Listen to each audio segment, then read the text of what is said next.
नमस्कार, मैं ट्विंकल दीक्षित। आप देख रहे हैं इंडिया राइज टीवी। आइए नजर डालते हैं आज की कुछ खास खबरों पर। आगरा शहर में डॉक्टर भीमराव अंबेडकर जयंती ताजनगरी में बड़े हर्षोल्लास के साथ मनाई गई। साथ ही आगरा शहर में जगह जगह मंच लगाए गए। वहीं भंडारे के आयोजन देखने को मिले और बाबा साहेब डॉक्टर भीमराव अंबेडकर जी की सुंदर सुंदर झांकियां भी निकाली गई। हर साल की भांति इस बार भी 14 अप्रैल बड़े ही धूमधाम से देखने को मिली।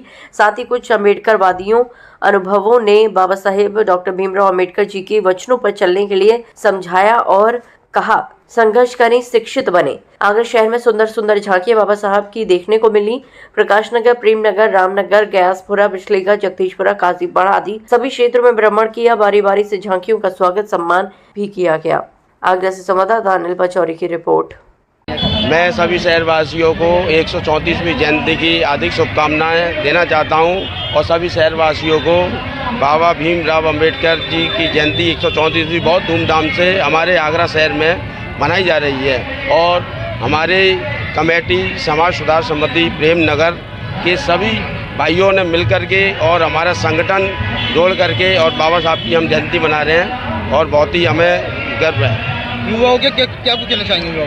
मैं युवाओं में बाबा साहब की जयंती के लिए बहुत उत्साह है और बहुत जुनून है। और इसी के साथ हम आज मैं सभी अपने भाई बंधुओं से कहना चाहता हूं कि आज बाबा साहब भीमराव अम्बेडकर जी की 134वीं जयंती के अवसर पर मैं सबको बधाई देना चाहता हूं।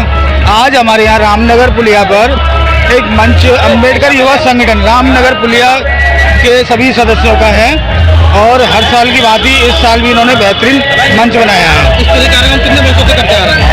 अब ये तो बाबा साहब का जब से कार्यक्रम तो वर्षों से होते चले आ रहे हैं। मैं डॉक्टर भीमराव अम्बेडकर बाबा साहब की 134वीं जयंती के उपलक्ष्य में यह कहना चाहता हूँ हमारे शहरवासी कि जो भी जयंती मना रहे हैं कृपया शांतिपूर्ण तरीके से मनाई जाए, जिससे ही किसी को भी कोई हानि न पहुँचे। और यह हमारे पूरे भारतवर्ष में बहुत ही शानदार तरीके से मनाई जाती है। आपका युवाओं के लिए क्या कुछ कहना चाहेंगे?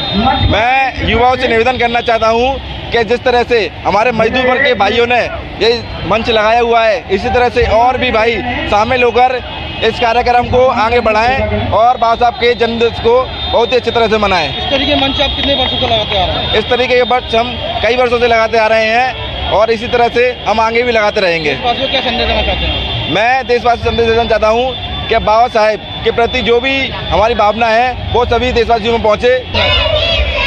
134वीं जन्म जयंती बाबा साहब की बनाई जा रही है। इनका जन्मदिन है और पूरे देश के अंदर जो बनाया जाता है।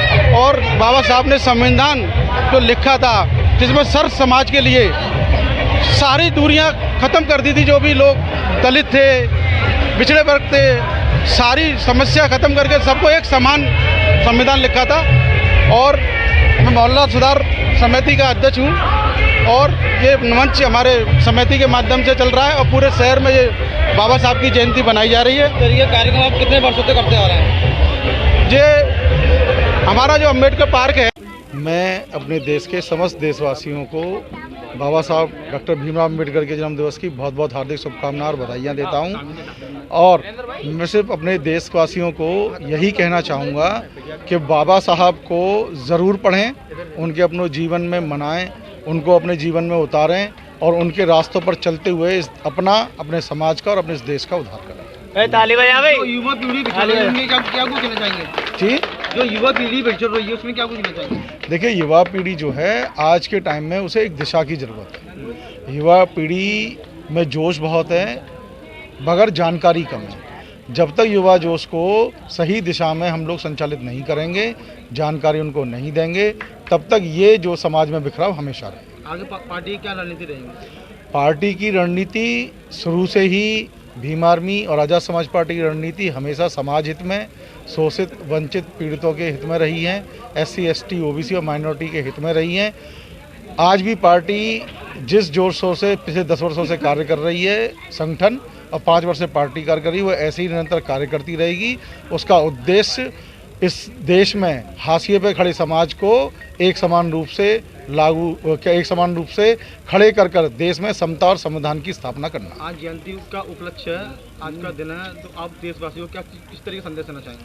मैं बस यही संदेश देना चाहूँगा, शिक्षित बने, संगठित हों और संघर्ष करें। और जाटा युवा समिति हमारा करीब 25-26 वर्ष से ये मंच का संचालन कर रही है और करीब 21 वर्षों से हम लोग सामूहिक विवाह समारोह का आयोजन अंबेडकर पार्क में करते आ रहे हैं और कल 15 अप्रैल को अंबेडकर पार्क जगदीशपुरा में 21 जोड़ों की शादी बौद्ध रीति से संपन्न कराई जाएगी। युवाओं को किस तरीके से संदेश चाहेंगे? भाई युवाओं से हम तो यही कहेंगे, सर्वप्रथम तो जो परम पूज्य बाबा साहिब डॉक्टर भीमराव अंबेडकर जी का मूल मंत्र था कि शिक्षित बनने का, हम तो सबसे यही अपील करेंगे कि शिक्षित बनिए, क्योंकि शिक्षित बनने के बाद ही सारे रास्ते खुल जाते हैं।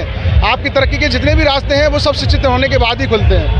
तो मैं कहना चाहती हूँ कि जो डॉक्टर बी.आर. अम्बेडकर ने हमारे लिए किया है वो अभी तक कोई भी नहीं कर सकता, क्योंकि अभी मैं यहाँ पे खड़ी हूँ ना, वो उनकी ही बदौलत में खड़ी हूँ। क्योंकि आज मैं इतने पढ़ने के लिए काबिल हुई हूँ वो डॉक्टर बी.आर. अम्बेडकर की वजह से ही हुई हूँ।